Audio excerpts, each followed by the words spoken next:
Coming up on Diplomatic Channel, the United States restores all sanctions lifted under the 2015 nuclear deal in a bid to pressure Iran to drop its missile program. The United Nations calls for an independent international inquiry into the killing of Saudi journalist Jamal Khashoggi. And kidnappers free scores of school children abducted in Western Cameroon. Hello and welcome to the program. I'm Teniola Shoboale. We begin this week in the United States, where the Trump administration has restored all sanctions lifted under the 2015 nuclear deal in a bid to pressure Iran.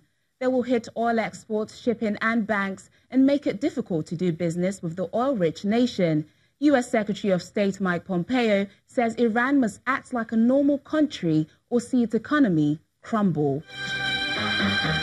The Iranian regime has a choice. It can either do a 180-degree turn from its outlaw course of action and act like a normal country, or it can see its economy crumble.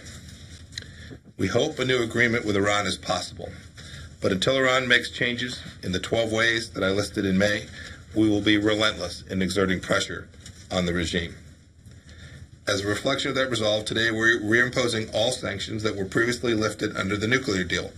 This includes sanctions on energy, banking, shipping, and shipbuilding industries.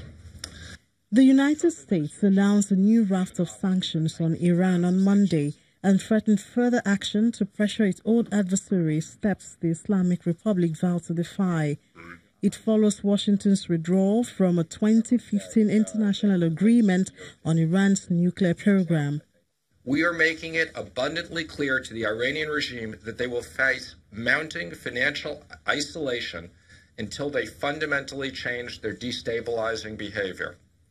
Iran's leaders must cease support for terrorism and end destructive regional activities immediately. They must stop ballistic missiles and abandon their nuclear ambitions if they seek a path to sanctions relief. We are watching the Iranian regime with laser focus. If they try to evade our sanctions, we will take action to disrupt their activity time and time again. The sanctions cover 50 Iranian banks and subsidiaries, more than 200 persons and vessels in its shipping sector, and targets Tehran's national airline, Iran Air, and more than 65 of its aircrafts. European powers, which continue to back the nuclear deal, say they oppose the reapplication of sanctions. We consider this step wrong. We have said this repeatedly in the past weeks and months. We in the European Union agree on this. Above all, Germany agrees with our friends in France and Britain, and within the European Union, we are working with new instruments like the Special Purpose Vehicle to make sure trade continues with Iran, because we are firmly convinced that the agreement we reached prevents Iran from trying to pursue uranium enrichment for military purposes.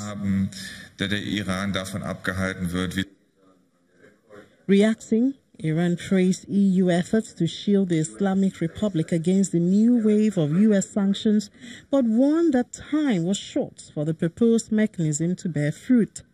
Iran is an actor with self-confidence. That is very important. Iran is not just an object to be played with by Trump administration or by some of their allies in the Persian Gulf or in our vicinity. It is an actor. It is an actor with self-confidence. And the self-confidence that Iran has achieved is a real achievement of post-revolutionary time. It has not been achieved easily, but it gives us the sense that we can manage the affairs in a more skillful and adept way. The move is part of a wider effort by President Trump to force Iran to further limit its nuclear work and halt a missile program, as well as end its support for proxy forces in Yemen, Syria, Lebanon, and other parts of the Middle East.